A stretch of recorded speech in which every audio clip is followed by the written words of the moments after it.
Hello everybody. అందరికీ తెలిసిందే ఈ మధ్యకాలంలో మండే స్టోరీస్ అని చెప్పి గుల్టె.కామ్‌లో మనం రకరకాల సినిమాల కలెక్షన్స్ అండ్ బాక్స్ ఆఫీస్ పర్ఫార్మెన్స్‌ల గురించి చెప్తున్నాం. ట్రెడిషనల్లీ మూవీ బఫ్స్ ఎవరైనా సరే ఈ కలెక్షన్స్ వాటి మీద చాలా ఇంట్రెస్ట్ ఉంటుంది. బట్ ఇందులో ఇంట్రెస్ట్ ఎంతమందికి ఉందో చాలామందికి కొన్ని డౌట్స్ కూడా ఉంటాయి. అసలు బేసిక్ టెర్మినాలజీ అంటే ఈ కలెక్షన్స్ నట్లని ఎలా క్యాలిక్యులేట్ చేస్తారో ఏంటి అనేది చాలామందికి తెలీదు. సో ఇది ఒక బ్రీఫ్‌గా అసల ఈ టెర్మినాలజీ ఏంటి అనేది ఎక్స్‌ప్లెయిన్ చేయడానికి ట్రై చేస్తా. సో ఫస్ట్ గ్రాస్ అనేది మొత్తం ఇండియా వైడ్‌గా లేకపోతే వరల్డ్ వైడ్‌గా adapted basic trade terminology. Gross అనేది ఏంటంటే nothing but total amount of money collected from the audience. But ఇక్కడ ఒక చిన్న క్యాచ్ ఉంది. గ్రాస్ ఇండియాలో ఎలా క్యాలిక్యులేట్ చేస్తారంటే number of seats in the theatre into price of each ticket minus maintenance charges. ప్రతి థియేటర్కి మెయింటెనెన్స్ ఛార్జెస్ అని ఒకటి ఉంటుంది. ఫర్ ఎగ్జాంపుల్ ఆంధ్ర తెలంగాణలో మెయింటెనెన్స్ ఛార్జెస్ అనేది 5 రూపీస్గా ఉంటుంది పర్ టికెట్. అంటే ఎవ్రీ టికెట్ నుంచి వచ్చే total amount of collection minus 5 rupees. Gross is nothing but total collection minus 5 rupees on each ticket. So ఎన్ని టికెట్స్ ఉంటే, ఎన్ని సీట్స్ ఉంటే, ఎన్ని టికెట్స్ సేల్ అయితే అన్ని 5 రూపీస్ మైనస్ చేయాలి గ్రాస్ నుంచి. సో ఇది ఆంధ్ర తెలంగాణలో 5 రూపీస్ అంటే అదర్ స్టేట్స్లో 12 రూపీస్ ఉంది. మహారాష్ట్ర లాంటి స్టేట్స్లో 25 రూపీస్ పర్ టికెట్ కూడా ఉందని అంటారు. సో గ్రాస్ అది. నెక్స్ట్ వచ్చి net. Net is nothing but gross minus applicable taxes.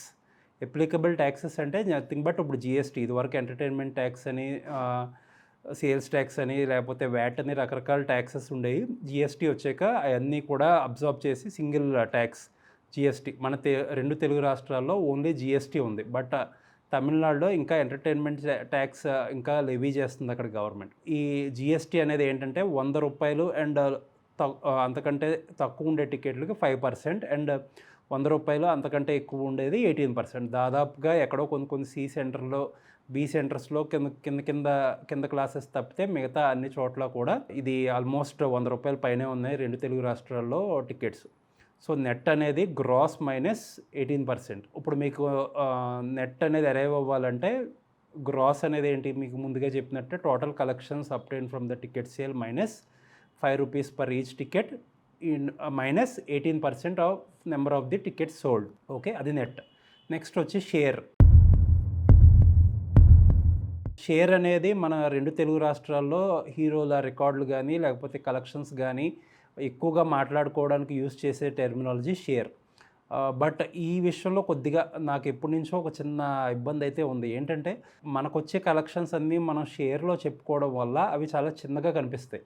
For example అదే తమిళనాడులో అయితే అన్ని గ్రాస్లో చెప్పుకుంటారు, బాలీవుడ్లో అయితే గ్రాస్ నెట్లో చెప్పుకుంటారు. బట్ మనం ఏంటంటే షేర్ చెప్పుకుంటాం. సో మన నెంబర్లు కొంచెం తక్కువగా కనపడతాయి. షేర్ అనేది ఏంటి? షేర్ అనేది ఏంటంటే గ్రాస్ ఏదైతే ఉందో, నెట్ ఏదైతే ఉందో, సో నెట్లో నుంచి total amount that should be given to A theatre కనుక రెంట్లో ఉంటే ఆ నెట్ మైనస్ రెంట్ అనేది దాని యొక్క షేర్. ఆ షేర్ డిస్ట్రిబ్యూటర్కి వెళ్తుంది. డిస్ట్రిబ్యూటర్ దగ్గర నుంచి ఆ లెక్కల్లో ప్రొడ్యూసర్కి వెళ్తుంది. ఇప్పుడు మనం ఆల్రెడీ పర్సంటేజ్ సిస్టమ్ అని మాట్లాడుకుంటున్నాం కదా. ఇప్పుడు పర్సంటేజ్ సిస్టంలో కనుక వెళ్తే ఈ టోటల్ నెట్లో నుంచి ఇంత పర్సంటేజ్, అగ్రీడ్ పర్సంటేజ్ అనేది తీసేసి, ఏదైతే ఎగ్జిబిటర్కి ఇస్తామో అది తీసేసి మిగతా దాన్ని షేర్ కింద కన్సిడర్ చేస్తారు. మల్టీప్లెక్సెస్లో ఆల్రెడీ పర్సంటేజ్ సిస్టమ్ ఉంది. మల్టీప్లెక్సెస్లో ఫస్ట్ వీక్ 55% డిస్ట్రిబ్యూటర్కి వెళ్తే 45% మన మల్టీప్లెక్సెస్కి వెళ్తుంది. సో మల్టీప్లెక్సెస్లో ఇప్పుడున్న టెర్మినాలజీ ప్రకారం షేర్ క్యాలిక్యులేట్ చేయాలంటే net minus 45% of the total collections. Once మనం పర్సంటేజ్ సిస్టమ్కి నావిగేట్ అయిపోయాక మనకి ఇంకా రెంట్ అనే కాన్సెప్ట్ ఉండదు. రెంట్ అనే కాన్సెప్ట్ లేకపోవడం వల్ల net minus percentage given to the exhibitor is equal to the share. So ఈ షేర్ టెర్మినాలజీ గురించి మాట్లాడుకునేటప్పుడు 2 ఇంపార్టెంట్ పదాలు మాట్లాడుకోవాలి. డే డెఫిసిట్, వీక్లీ డెఫిసిట్ అంటారు. సో ఏంటి డే డెఫిసిట్, వీక్లీ డెఫిసిట్? ఇవి రెంటల్ సిస్టమ్ ఉన్నప్పుడు ఈ ఈ డే డెఫిసిట్ అనేది లేకపోతే వీక్లీ డెఫిసిట్ అనేది ఉంటుంది. ఫర్ ఎగ్జాంపుల్ ఏంటంటే ప్రతి థియేటర్కి డేకి ఎంత అంటే రెంట్ ఉంటుంది. ఫర్ ఎగ్జాంపుల్ 10,000 రెంట్ అనుకుందాం ఒక థియేటర్కే రోజుకి. ఆ రోజు టోటల్ 4 షోల నుంచి వచ్చే కలెక్షన్ ఒక 8,000 కలెక్ట్ అయింది అనుకుందాం. అంటే అది రెంట్ కూడా రికవర్ అవ్వలేదు. రెంట్ కూడా రికవర్ అవ్వని సందర్భాల్లో ఆ సినిమా డే డెఫిసిట్ అయ్యిందని అంటారు. యూజువల్లీ ఏంటంటే వీక్లీ రెంట్‌లేస్తారు. టోటల్ వీక్‌లో వచ్చే కలెక్షన్స్ అండ్ అదే టైంలో టోటల్ వీక్లీ రెంట్ అనేది కన్సిడర్ చేస్తారు. టోటల్ వీక్లీ రెంట్ కంటే కూడా వీక్లీ కలెక్షన్స్ కనుక తక్కువ ఉంటే అది వీక్లీ డెఫిసిట్ అవుతుంది.